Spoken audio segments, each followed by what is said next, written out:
Last player standing. Heaven lit 57.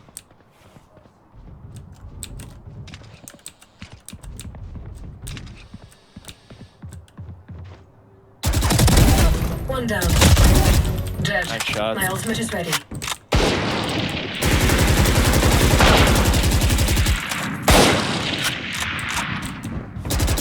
One enemy remaining. Get out of my way. 30 seconds left. Let's go. Let's get it, boys. In my Counter-Strike video, I talked about how I had gotten into the Valorant Beta and that I was going to be playing that. Well, now it's been a couple weeks and I have been playing it almost every night. And I have a couple of thoughts I'd like to discuss. But while I was collecting all those thoughts, I noticed that a lot of my positive opinions and impressions of this game are basically identical to the games that inspired Valorant. And that's because Valorant is a very imitative game. Now, that's not a bad thing. The game isn't very original, but that doesn't mean it's not fun and that it doesn't execute those imitated concepts very well. But if I was to sort of summarize Valorant is what would happen if you took Counter-Strike, you took Rainbow Six, and you took Overwatch, and you combined them to make a new game. I'd say a majority of the inspiration is definitely Counter-Strike. That's where I'd say a solid 80% of this game's general design comes from. Its shooting model is almost the same. The general framework of this game, like the game mode, the mechanics that exist in it, they come almost straight out of Counter-Strike, maybe with a little bit of tuning changes to sort of fit the style that they're trying to go for here. Outside of that, on the visual side, this game is very similar to Overwatch. It has these characters that are designed to have unique appearances. They're supposed to have styles and looks that you can recognize from afar. And they generally have personalities that are very outwards. You can recognize a character's personality very clearly through the voice lines they give. The last little bit of inspiration this game takes is from Rainbow Six, and that's more on the way that its characters are designed from a gameplay point of view. So unlike Overwatch, where your characters have fixed roles and they serve that role specifically, like a healer is only a healer and they rarely will be your damage dealer, in Rainbow Six and in Valorant, the roles are very supplementary to the core of the game, which is always the shooting, and your guns are always your primary damage source. It's rare that a skill will provide you with a kill. The skills are there to be much more supplementary, and the guns are always the focus as far as damage goes. And for the most part, Valorant executes most of the mechanics and concepts it's copying from its inspirations very well, and generally as good as the games it's copying. And as I kind of gathered my thoughts, I noticed that I'd be retreading a lot of covered ground if I was to just repeat many of the praises that I gave to Counter-Strike in Valorant. So just know that most of them exist here. I'd say there are two areas that Valorant sort of does do things that Counter-Strike specifically doesn't, and it does them pretty well. The first is the abilities for the characters. Now, a lot of these abilities definitely are just placeholders for the equipment in Counter-Strike. Like, several characters have their own smoke grenades. There's a couple characters with their own mollies. But then there's other characters who can heal their buddies and bring them back to life, and characters that can place walls, and other characters that can fly around. And they definitely allow for gameplay possibilities that weren't there in Counter-Strike. And since this whole game is brand new and people are still learning it and figuring it out, there's definitely this atmosphere of experimentation and a very curious crowd that's just trying to see what they can do with the systems, and it really makes it fun to just goof off and do things that you don't know will work, and when they do, it feels great. Oh, this one doesn't. Oh, he's up here on the box again. Yeah. Boxes again. I got an idea. Yeah. Got him! Cam in the back.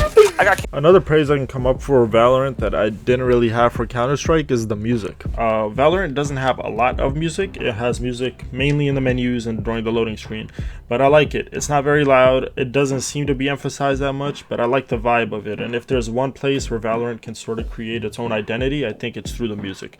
It has a tone that isn't there in many of its inspirations, and I think there's a lot of potential there as they kind of move the game forward.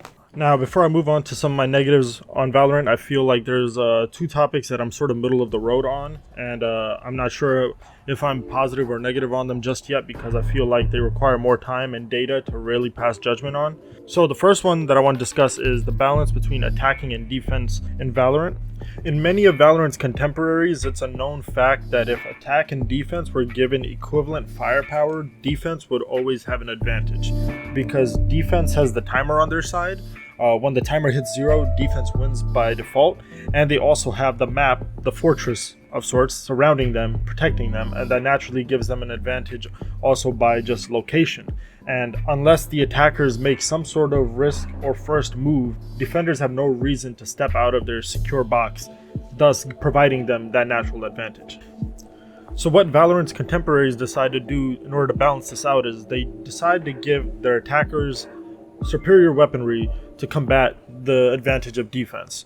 And in Counter-Strike's case, not only do they have superior guns, but in the economy system that's in the game where each round you have to pay for these guns, attackers have to pay less for these superior guns, which makes it more likely that round after round attackers will have superior guns. Now in Valorant, both sides don't have different guns provided as options to purchase. So what this does is both sides can have the chance or opportunity to start the rounds with the same weaponry. Instead, Valorant makes it so that attackers gain more money upon winning or losing compared to what they would receive if they were defenders. As you can probably tell, this is a much less severe balancing act than the ones found in Valorant's contemporaries. Now, in my experience, I didn't feel like there was too much of an imbalance between attack and defense, but again, I wasn't paying that much attention to the stats, and I think we would require more stats available to us to really pass judgment on this.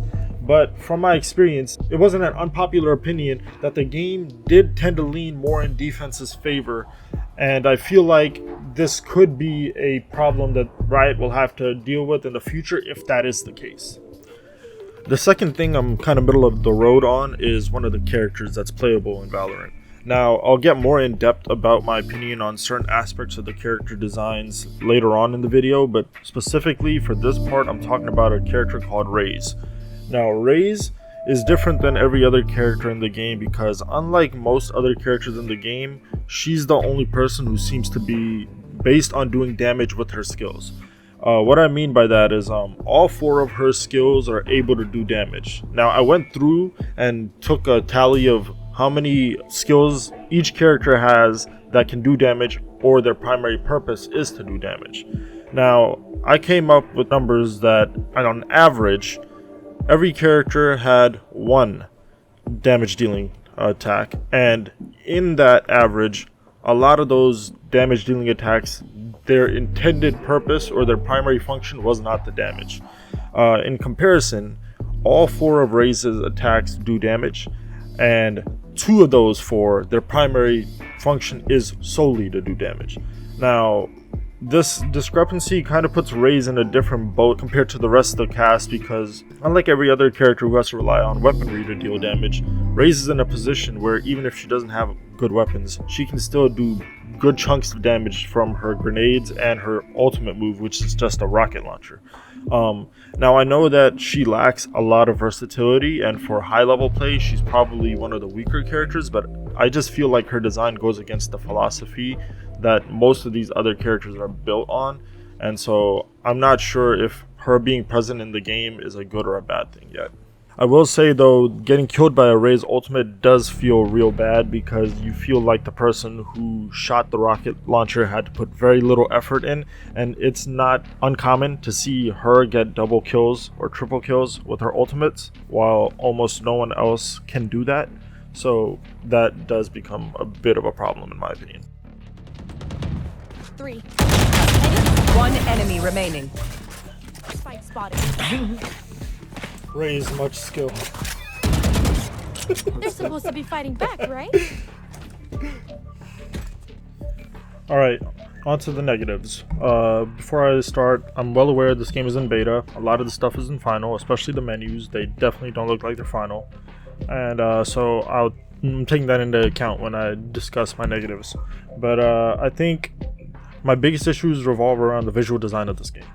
First of all, the game doesn't have great graphics, and I know it's not intended to be the most intensive game because it's supposed to run on almost any computer. But I wish it had a higher top end to its graphics. Even on max settings, the anti-aliasing is poor and its shadows on objects like your gun look extremely bad. Outside of the technical aspect, the visual design of about half the cast is unappealing to me. Heroes should be iconic, but I find a lot of these designs boring, and none have personalities that I automatically find cool or wholesome like Overwatch and its characters, where I find most of the cast interesting right out of the gate. Some are also very on the nose with their inspiration, like Omen. Omen is basically a Reaper clone. He's that super edgy guy who wears a hood and also teleports around just like Reaper. It's really a very uninspired design.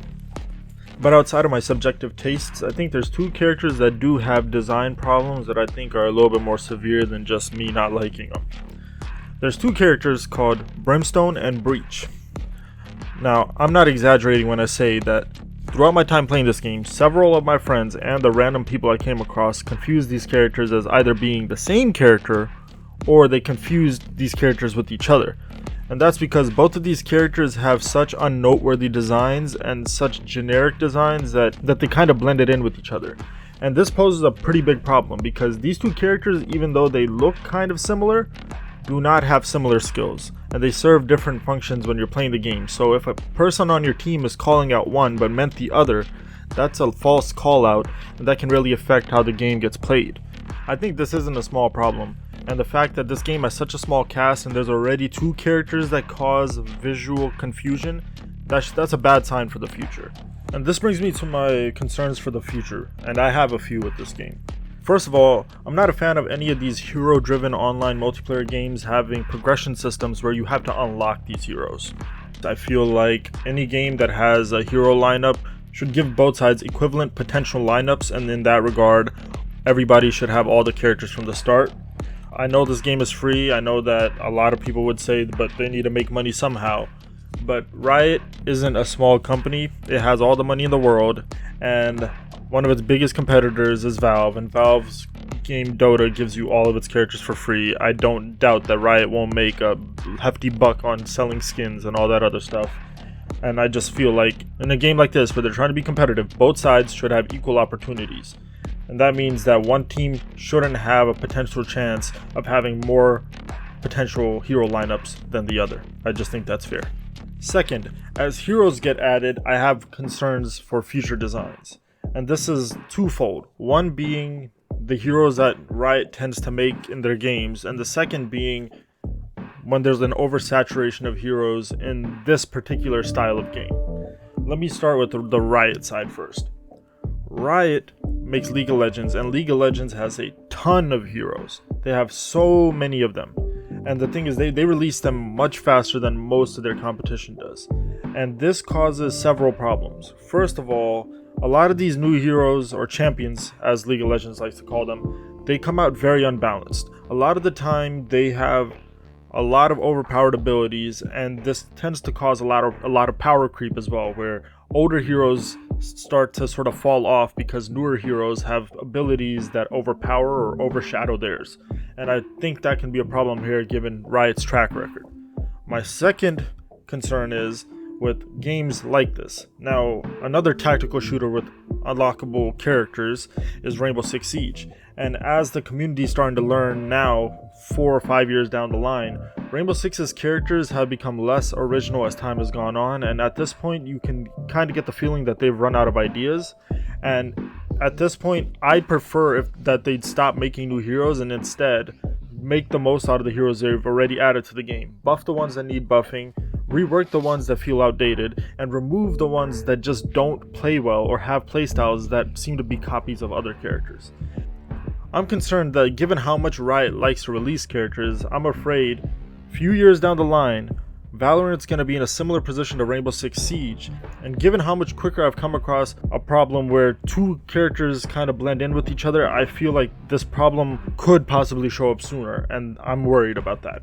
And this concern isn't only about their visual design, I'm also talking about gameplay implications. For example, a lot of characters in Valorant have their own form of smoke bomb. They do almost the same exact thing, but they aren't exactly the same. Some have different timing durations, other ones have special effects, and the way you tell them apart is by the color. In fact, every character seems to have one color that is found in basically all of their moves, and that's how you tell who's casting this ability. But the thing is there's not an infinite number of colors, and right now there's few enough heroes that colors don't match. But once you've got twice or 3 times as many characters, there aren't enough super distinct colors that you'd be able to tell them apart instantly. And my concern is that if they add way too many characters to this game, the spells are just going to seem like a mess and the readability of the game is going to suffer. I think a potential solution to this would be if Riot tries to figure out another way to clearly distinguish some of these more common abilities outside of their colors. Sound cues are a thing that's already found in some of the abilities in this game, but they definitely aren't used to the level they are in Overwatch and other games. And I feel like this game needs to maybe invest a little bit more in its sound design in order to prevent this problem becoming more severe in the future. Man, this video is way longer than I expected. If you made it this far, then I thank you wholeheartedly. That means a lot. So yeah, Valorant. I'm really liking it. The amount of time I've been playing it has not slowed down during the process of me making this video. And the game, it's great. And with the young community it has, there's a lot of discovery going on. It's also really relaxed and welcoming because no one's great just yet. So yeah, I recommend you check it out if you can. Anyways, I'll leave you with probably the craziest moment I captured during my time playing this game. Just to set up the scene, in this scene that you're about to see, we're in overtime, meaning whoever wins this round wins the entire game. And our only living player is fighting against both the timer and 2 opponents to secure us the win. And he's not a bad player, but he's definitely the worst on the team. So our hopes weren't high. Revealing area. 10 seconds left. 1 enemy remaining.